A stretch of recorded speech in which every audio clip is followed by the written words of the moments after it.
हम सब अपने थॉट्स के हिसाब से चलते हैं, फीलिंग्स के हिसाब से चलते हैं, जो हमें लगता है अपने बिलीफ्स उसके हिसाब से चलते हैं, और सब कुछ ही लिमिटेड है। हर जगह क्लैशेस हैं, कॉन्फ्लिक्ट्स हैं, तो कोई भी परफेक्ट नहीं है। अगर कभी गलतफहमी होती है ना कि अगर मैंने सीए छोड़ दिया तो मैं ये करूंगी, तो वो लोग जो वो कर रहे हैं उनको जा करके देख लो, वो गलतफहमी दूर हो जाएगी। आप कहोगे यही बेटर है। लगता है ना कि उसकी पड़ोसी की लाइफ बढ़िया है, तो कहीं कोई छुपा हुआ कैमरा फिट कर दो उनके घर में, 2 दिन में आपकी गलतफहमी दूर हो जाएगी। लिविंग रूम में करना, बेडरूम में नहीं। सबको सब कुछ नहीं मिलता है। प्रवचन शुरू कर दूं मैं? भाग्य पे बहुत कुछ निर्भर करता है। मैंने बोला मजाक में, लेकिन मजाक नहीं है। अब आप कहोगे सर आप तो बोलते हो कि हमारा भाग्य हमारे हाथ में होता है, ये भी सच है। भाग्य हमारे हाथ में नहीं होता, ये भी सच है। अब आप कंफ्यूज हो जाओगे, आप कहोगे क्या मतलब, एक बात करो ना। अरे भाई साहब, लाइफ में ऐसा नहीं होता है जैसा आप सोचते हैं। क्लियर कट आंसर नहीं होता है। एक स्टैंड पॉइंट से देखोगे तो आपका भाग्य आपके हाथ में नहीं है। जैसे आपने अपने माँ बाप को चूज किया, यस और नो? किसी ने किया तो नहीं है ना? बड़े बड़े खुराफाती आ जाते हैं यहाँ पर।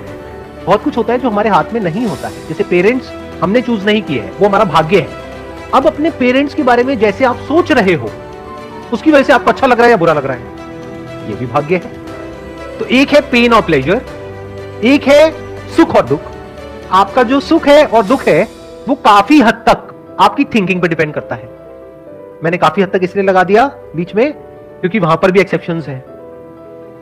अगर मैं ये कह दूंगा कि पूरी तरह से आप पे डिपेंड करता है तो ये बकवास है। आपका पति है, पत्नी है, वो बदतमीज है, उसको ये नहीं पता रिस्पेक्ट क्या होती है, तो आप सुखी कैसे रहोगे? तो पूरी तरह से आपके हाथ में कहां है? तो एक स्टैंड पॉइंट से देखा जाए तो भाग्य आपके हाथ में बिल्कुल भी नहीं है। आप यहां से बाहर जा रहे हो, कोई आया और आकर के एक्सीडेंट हो गया, आपकी कोई गलती नहीं है, इसको आप भाग्य बोल सकते हो, जो आपके हाथ में नहीं है। जैसे कोई अमीर घर में पैदा हुआ बच्चा, कोई गरीब घर में पैदा हुआ, ये क्या है? भाग्य। Related to what? Pain and pleasure. जो अमीर घर में हुआ उसको हर तरह के प्लेजर्स मिलेंगे, और जो गरीब घर में पैदा हुआ उसके पास खाने के लिए भी कुछ नहीं है। वहां क्या है? पेन है। और प्लेजर कहां है? जो एक वेल ऑफ घर में पैदा हुआ है, वहां पे हर तरह का कंफर्ट है, सब कुछ है जो चाहिए।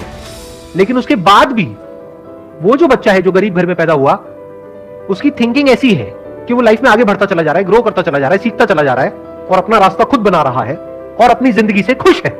दूसरी तरफ से वो जो अमीर घर में पैदा हुआ, वो अपने बाप का सारा पैसा उड़ा रहा है, बाहर से हंसता है लेकिन अंदर से बहुत ज्यादा परेशान है। किसकी वजह से है? उसकी थिंकिंग की वजह से। दुख होता है थिंकिंग की वजह से, दर्द होता है बॉडी की वजह से और हमारे सराउंडिंग्स की वजह से, बीमारियों की वजह से।